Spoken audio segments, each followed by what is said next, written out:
I try to offer, private coaching or small group coaching and that sort of thing. Nice. Okay. Okay. So what's the first small shift you usually guide them towards? Reclaiming their selves as women. What is it that they want for themselves? Who are you and how are you going to show up in that way?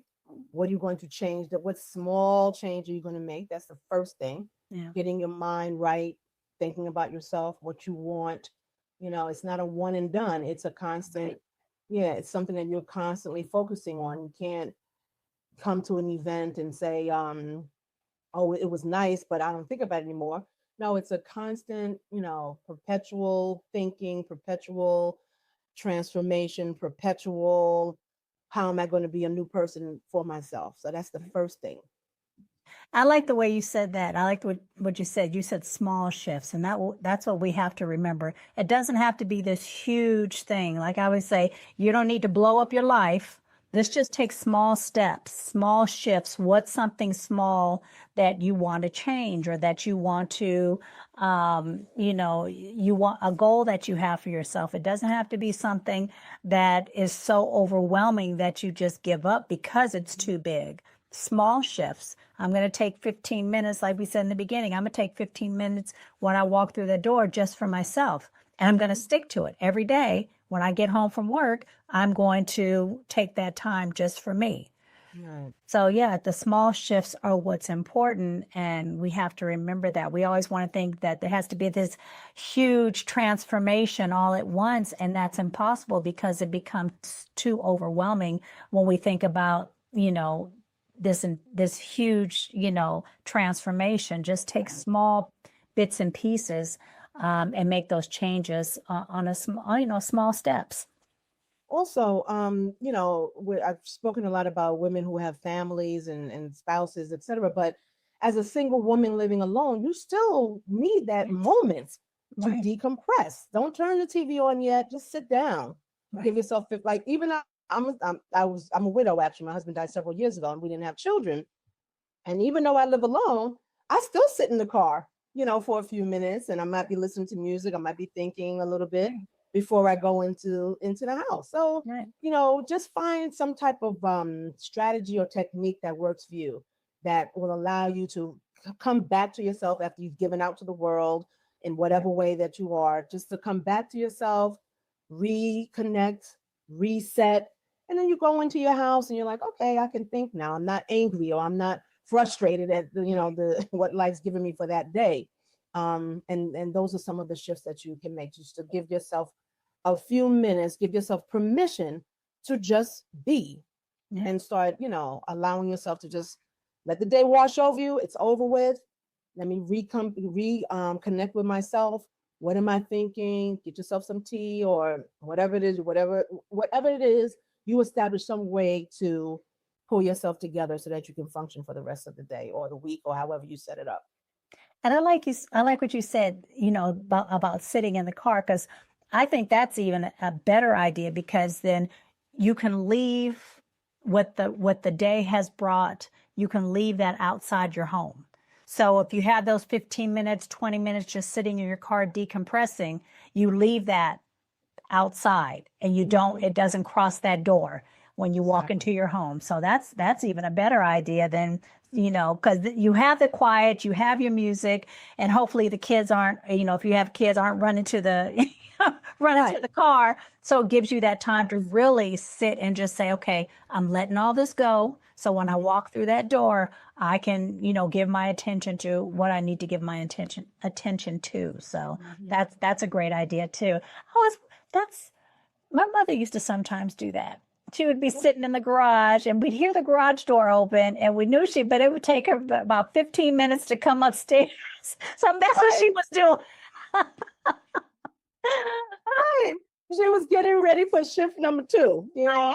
And if she were still alive, I'd ask her, Mom, is that what you were doing? Mhm. I got you now. So, Another thing, I'm sorry. no, go right ahead. Another thing I found helpful to me is to leave my home environment to go work. There's a coffee shop near me. I Mm, like to go in there, I order a sandwich and maybe a coffee or some latte or something like that. bring my laptop, and I sit there and work. It's a different environment, a Yes. different vibe than your home environment. And even, even as a single person, I still go somewhere else to do some work. And it's just it lifts your spirits, it brightens things up a little bit, it gives you a different environment because I'm not thinking about, oh, I gotta get that laundry and fold that up. And I put this away. Oh boy, I forgot to do, oh, I gotta check them out. And I can't do that because that's out of my home, and so I'm totally focused on what I'm doing in that moment. So that's another option for women to just get out of your environment for a moment and find a Yeah. place, a Starbucks or a diner or wherever, a Right. park. You don't have to go someplace where you have to spend money and just get some in the Northeast. We're finally warming up a little bit. So go someplace and sit down and just people watch. Sometimes that's refreshing.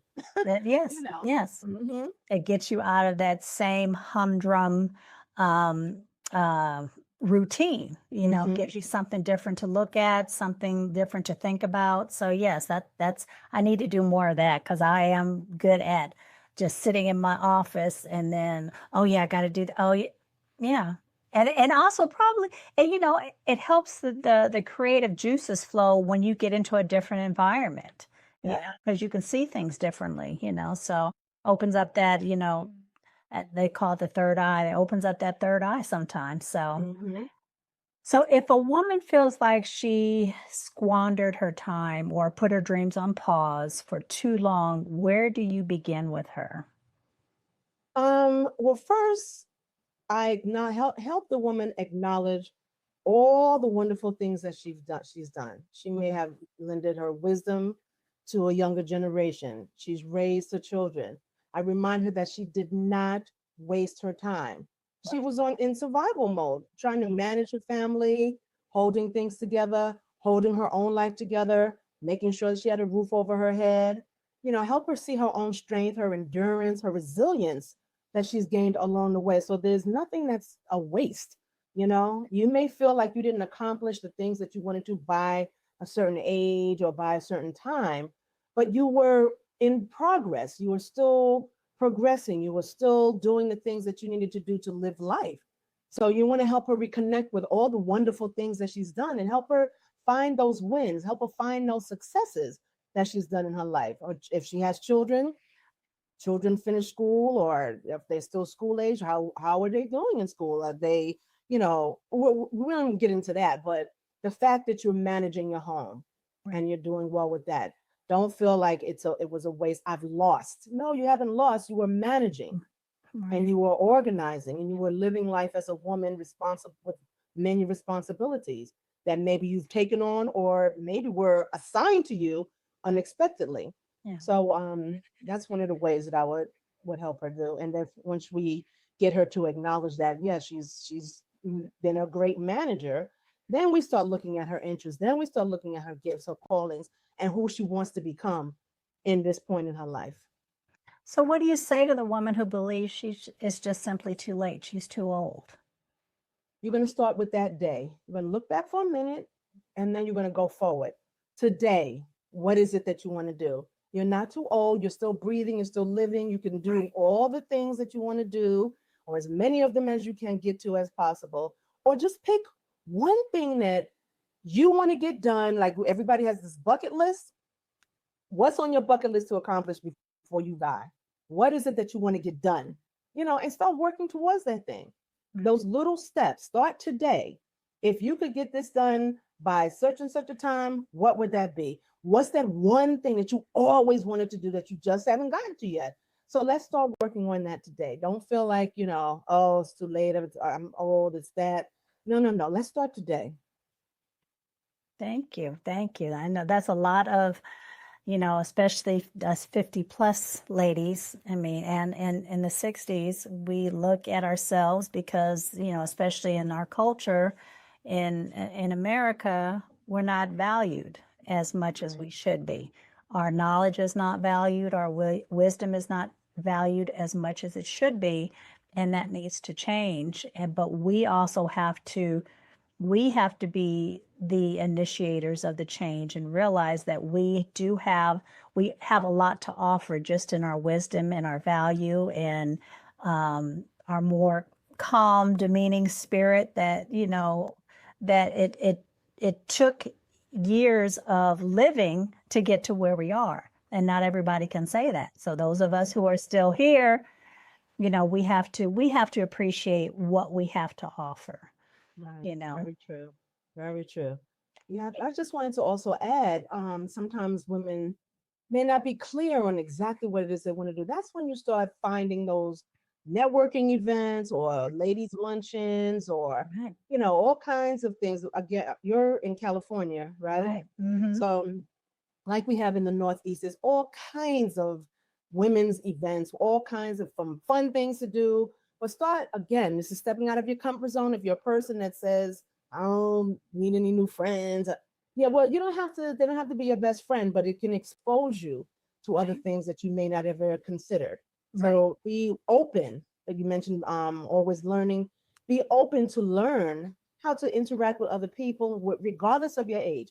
Because if you're a person who's been working for 30, 40 years, you had that routine of getting up at 7, getting to the office by 9, getting off at 5, coming home dinner, you're in the house for the rest of the day.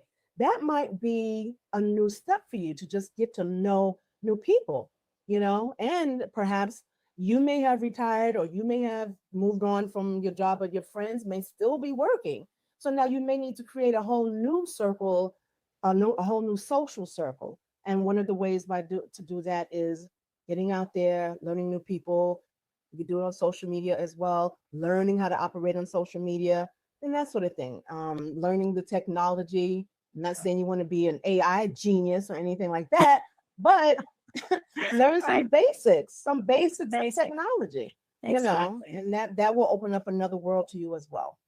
I know for me, doing this podcast that was one of the things that was so exciting to me to be able to network and get to know, other women who are in my age range and just hear their stories and learn about, and it opened me up to so much more, Right. that was out there. So this is also my way of networking and getting to know other women. So this has been, a true pleasure for me to be able to talk to a lot of wonderful, women and hear their stories and learn from them.